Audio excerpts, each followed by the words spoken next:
in this video to dive into why mornings matter and why I am trying to become a morning person, why I am tackling that as my first habit of the year for March. I have been blown away by the response to the blog post and on social media, how much this is resonating with so many of you, and that's why I love sharing it. That's why I love sharing my journey, because so much of my journey is inspired by others sharing theirs, and I feel called to do the same. And I just love hearing how many of you resonate with this and are craving this as well. So as you've read in my posts, this year I am really focused on creating habits of wholeness.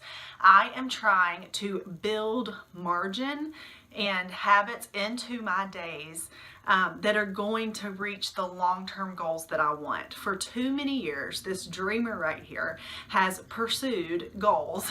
I've set goals at the beginning of every year, and I've never set a plan of action down to a daily level. And so those goals don't necessarily happen. I don't really check back in with them. And then at the end of the year, I'm kind of frustrated that I didn't achieve those things.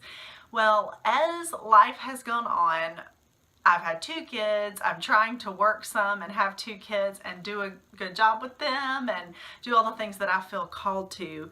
I'm continually realizing how broken and imperfect I am. And I always will be, but God has been really gracious to me, I feel like the last year, showing me areas of my life that I could work on and tweak, not to try to achieve perfection, but that life is hard, right? Life is just broken and it's going to be hard. But that doesn't mean that there aren't times when we are doing things that are making it harder on ourselves than it has to be. So God has really made me aware of ways that I am doing that and have done that. And so my goal for this year was to tackle those areas 1 a month, giving myself 30 days to turn something into a habit. And the first one that I'm tackling here in March, I used January and February to kind of plan and soul search and pray and journal and make my plan for the year. So March, I am tackling the morning. I am tackling becoming a morning person and giving my morning a certain structure that I am going to follow. Not in a rigid way, but I know that I personally, because of my personality, struggle that even when it's hard to carve out time, but even if I do, sometimes I'm crippled like, okay, great, I have this time, what do I do with it? And so March is all about the morning for me. And in my post about this, so many of you resonated with this. So many of you were like, yes, I used to be a night owl like I'm describing. For one reason or another, I felt called to become a morning person. I wanted that. My life needed it. I did it, and oh my gosh, it's changed my life. And then there were others of you who are kind of where I am, like, I want that, but I don't know if I could do it. And that's kind of where I've been. This past fall, I read this book, The Miracle Morning.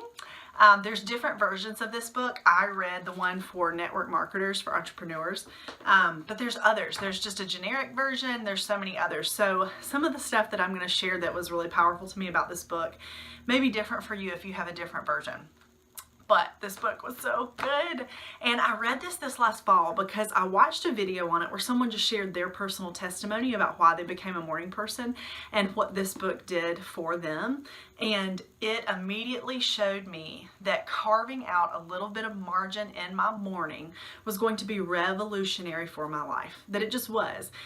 For so long, like I wrote in my post, I've said, I'm a night owl and I want to stay up late and then sleep until the absolute last minute. Well, the issue with that, where I started to come with that, is that all of us are trying to do a lot in our life. We're trying to tackle a lot. And while I want my life to sort of slow down and feel simple in some ways, there's a handful of things I want to give my all to. And that is mothering, that is homemaking, and being there for my husband, being a good wife.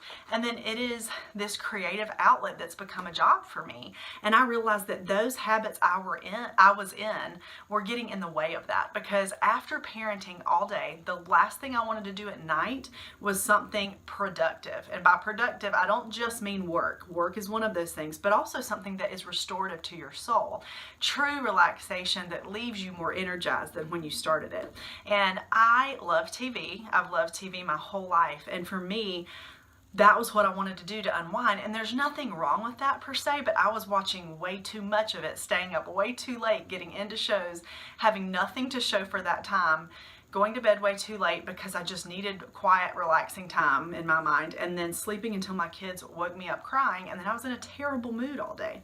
So for years now, I have done that pattern over and over. And I've seen the opposite. My husband's a morning person. When he's tired at night, he gets in the bed.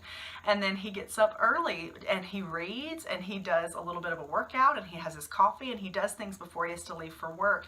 And I saw the benefit for him. And I think for a long time I tried to do that and it didn't work. And so I just thought, well, this isn't for me. I am not a morning person.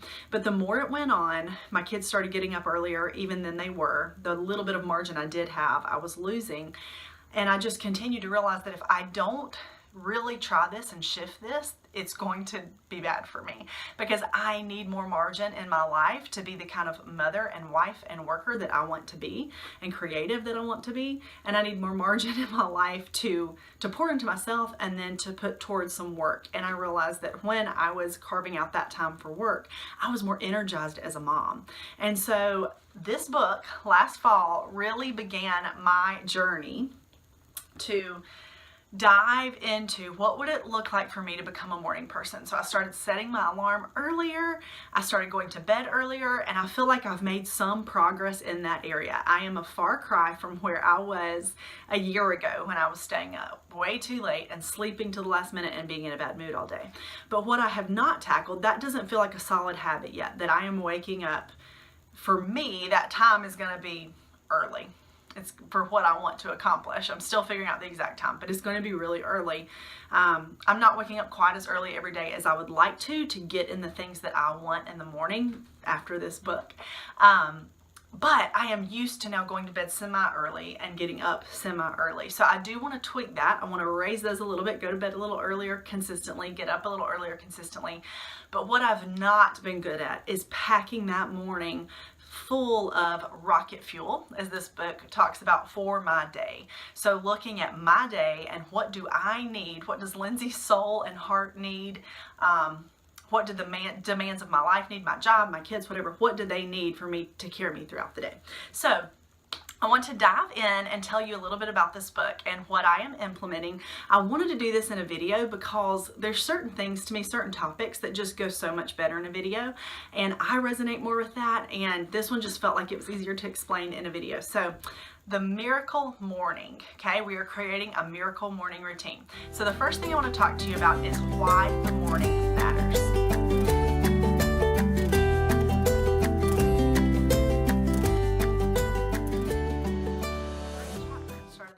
Talks all about the science behind why the morning matters. Now, don't shoot the messenger. These are not my opinions. They are the findings of this author that come from a lot of studies that a lot of people have found to be true. But if you say, hey, I'm not a morning person and those don't apply to me, then hey, there are exceptions to every rule, and I firmly believe that. But on average, studies have found that the morning affects our day, the rest of our day, our mood, our energy level, our clarity of focus, like nothing else does.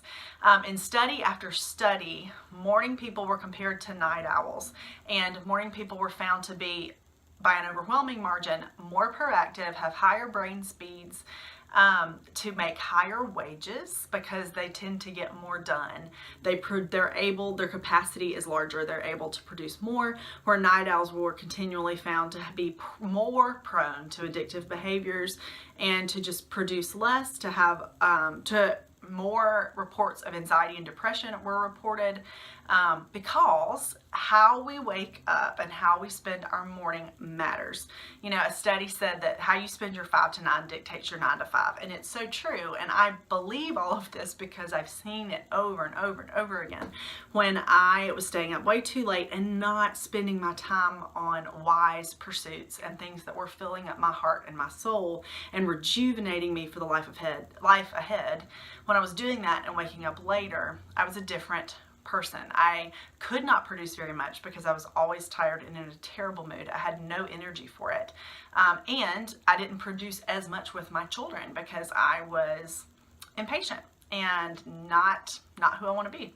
So the morning matters. The goal is not even waking up earlier, it's waking up better. So for me and my current season, it means waking up earlier for me to have this time. For some people, it may not. You know, you may be self-employed and you don't have kids at home, or they're late sleepers or whatever. So for you, it may not mean setting the alarm clock earlier, but it does mean paying attention to what you do with the first part of your day. So let's dive into a few key principles I am applying this month that this book talks about starting your day with.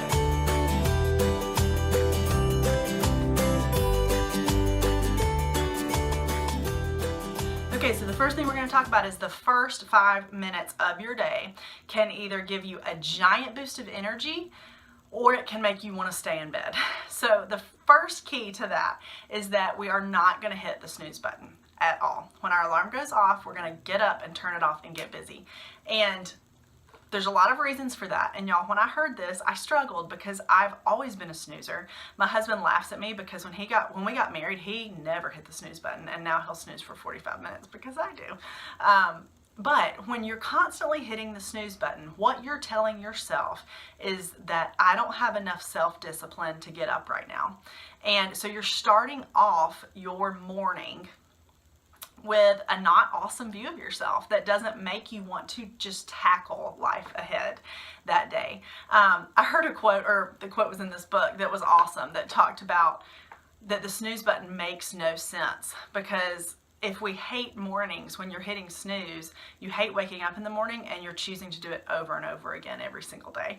And I thought that was so funny, but it's so true. And that's how I've lived the bulk of my adult life, is snooze, snooze, snooze. So put your alarm clock across the room where you have to get up to turn it off. So in the first 5 minutes, there are 5 steps we are going to follow that are going to give you a jolt of energy first thing in the morning and make it much easier to get up and tackle what you want to tackle. So the first of those is that this starts the night before. We want to set our intentions before we ever go to sleep, because the last thing you go to bed thinking about is the first thing likely that you're going to think about in the morning. That's pretty true. And so we want to set our intentions before we go to bed that we are going to get up and get our morning started when that alarm goes off. Second, we want the alarm clock across the room so that we have to get up and walk to it, because, and this, y'all, is so true, but it's so simple and powerful, is that movement creates energy. And I've seen it as I've been trying to get up earlier. If I sit in bed and lay in bed and try to wake up, it is so hard. If I make myself stand up and walk across the room, I'm awake. So movement creates energy. So put that alarm clock across the room, don't hit snooze, walk across, turn it off. Then we are going to head to the bathroom, and you're going to brush your teeth and wash your face, because that immediately wakes you up. The fourth thing is that you're going to drink a full glass of water as fast as you can. There's a lot of reasons for that, but the main one is that when you've slept all night, you are dehydrated. So much of the tired feeling you're feeling, you're not awake yet, is that you are dehydrated. So often, according to this book, which I have proven to be true, when we are tired, often what we need is water. Not always, but a lot of the time. And I've found that when I hit a slump in the afternoon, if I down a glass of water, I'm perked back up almost every time. Normally it isn't sleep that we need. So drink that full glass of water. And then the fifth one is that we want to get dressed or get in the shower. So we are setting our intention very quickly that we are up and we're ready to go. So you're getting dressed in your workout clothes, you're hopping in the shower, whatever that routine looks like for you. So that is something I am working on implementing the first 5 minutes. So I'm going to lay out my workout clothes the night before. I am going to go through that. I'm going to set my intentions the night before, get up, turn the alarm across the room, don't hit snooze, brush my teeth, wash my face, drink my full glass of water, put on my workout clothes, and then get to it.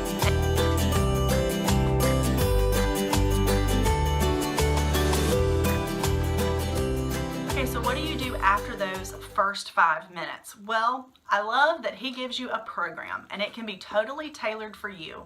But he studied, the author of this, he studied so many of the most successful people in the world. He studied interviews, he interviewed a lot of people, and what were their secrets? What were their success rituals that they had? And he combined all of the average ones he saw into one program called the LIFE S.A.V.E.R.S program. Okay, so SAVERS is an acronym. So what that stands for is S is for silence, A is for affirmations, V for visualization, E for exercise, R for reading, and S for scribing or journaling, writing at the end. And so the awesome thing about this program is that it is set up to give you, for different reasons, all of the things that are going to make you energized, in tune with what your callings are, and then more successful throughout your day.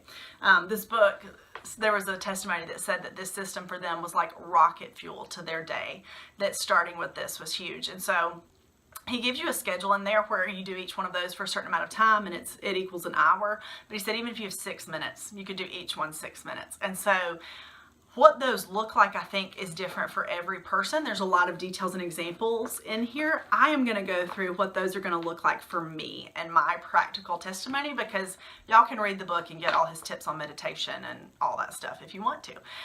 So for me, the first one, when I read that silence, I'm like, amen. Like, this mom needs silence. I hated silence, so I couldn't even do my homework without the TV or the radio on.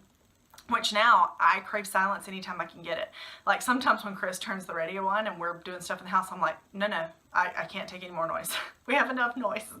And so for me, that is a huge change. Instead of waking to cries of babies, I'm waking to silence. So for me, what my ritual is going to look like is I'm going to get the tea. I'm setting up the coffee the night before, but I'm going to get the tea kettle on to put in the French press. While that is bubbling, and the whistle will be my little timer, I'm going to take a minute to sit on the floor and do those first 3 things: silence, affirmations, and visualization.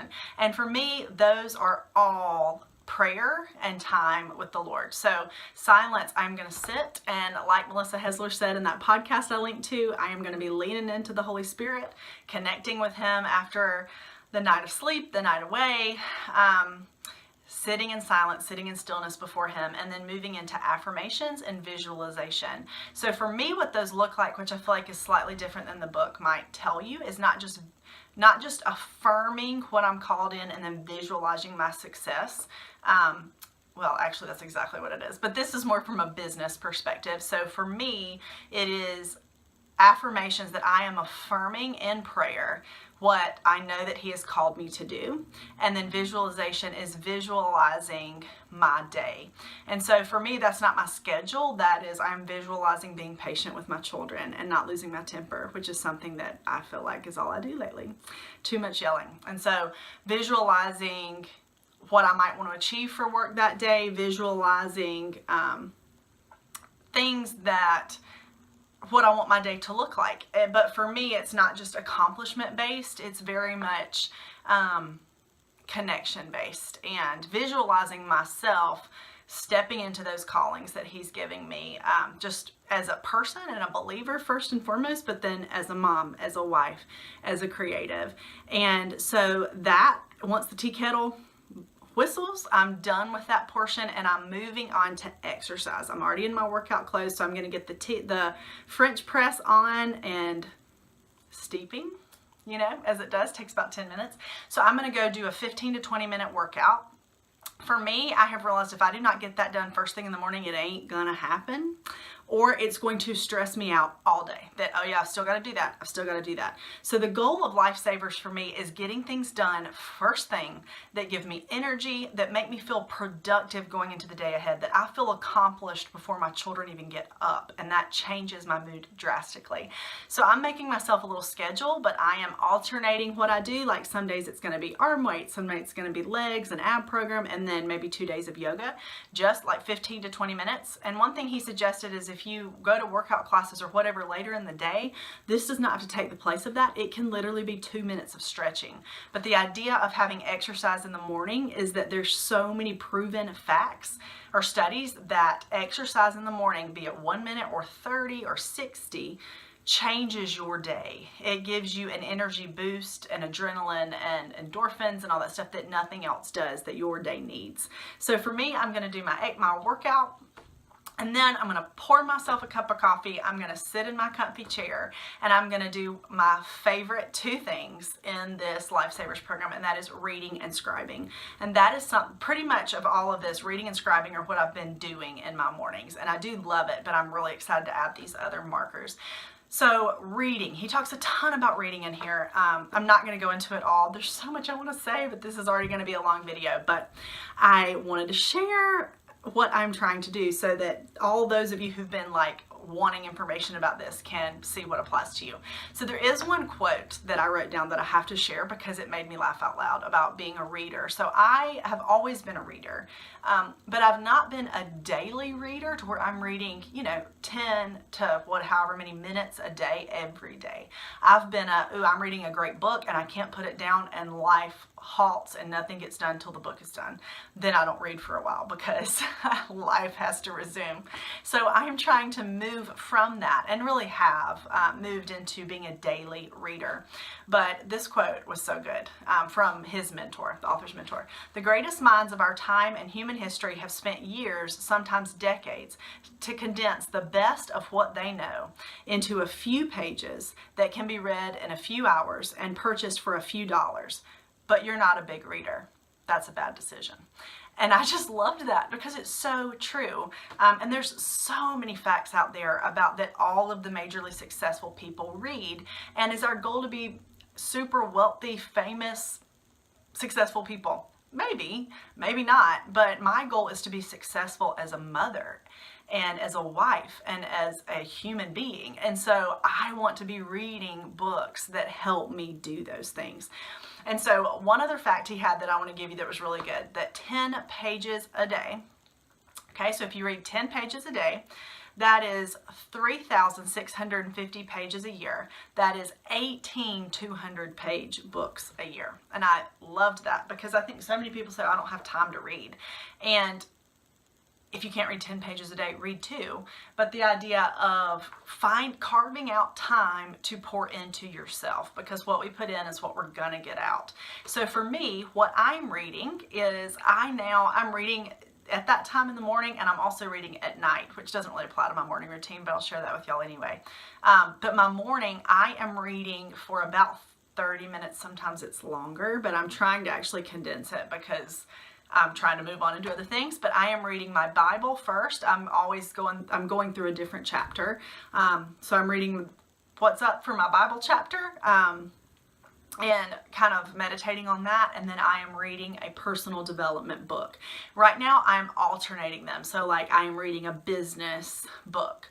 But then what I was reading before that I actually shared on Instagram was this awesome book on motherhood and homemaking. And so I'm kind of alternating between books that fill me up for things with the kids and our home and my heart. Sometimes it's a spiritual book, and then also things that help my business and are more focused on productivity and just true personal development. So that's what I'm doing there. I'm reading and then scribing, journaling. He talks about getting your thoughts out on paper, which I am a writer at heart, and so that is huge for me. But getting your thoughts out on paper, even 2 sentences, but for me, I can never stop there. It's way more than that, is huge. You realize so many things, and then how powerful is it to have those journals to go back at the end of the year or whatever and read what you've written. So that right there is the program. For me, that's going to take about an hour, I think. So I am trying to build in about 2.5 hours before my kids get up. If I can, is the goal. So I'm going to do an hour of that, and then for me, I am going to sit at my desk and I'm going to do 1 hour of writing. I am not going to look at emails. I am not going to look at social media. I am going to write because I'm a blogger, but I'm a writer first and foremost. And so I'm writing blog posts, I'm writing content for my Facebook group and for the blog, and maybe content for social media, but I'm not on social media. But I am writing. I am pouring myself into passion projects because I've seen that those fuel my soul up. That's one thing I didn't mention. I am leaving my phone in the kitchen overnight. And so that phone only comes out when this process is done.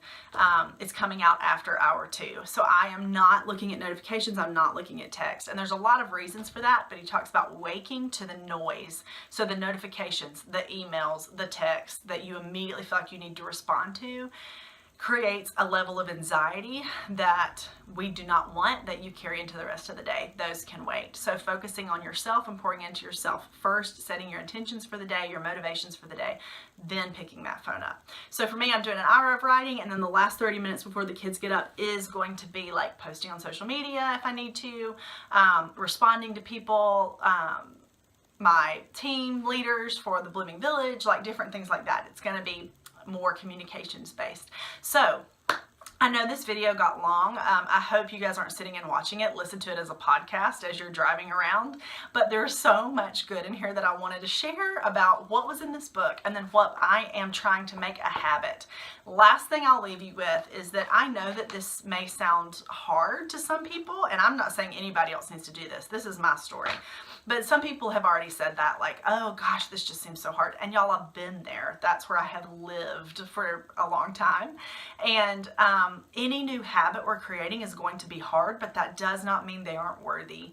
And he talks about in here like that, the levels of habit formation, which I loved, that a general consensus is that in 30 days, you've got a solid habit. And so the first 10 may feel unbearable. Okay, they may, depending on how foreign this habit is to you, but keep going, because the next 10 days, 11 to 20, are going to feel uncomfortable, but better. You're going to start seeing benefits, and the 21 to 30, you're going to feel unstoppable, and you will be unstoppable. And that's going to carry you into your day or into the future with this habit like solid, and you feeling awesome and reaping all the benefits of it.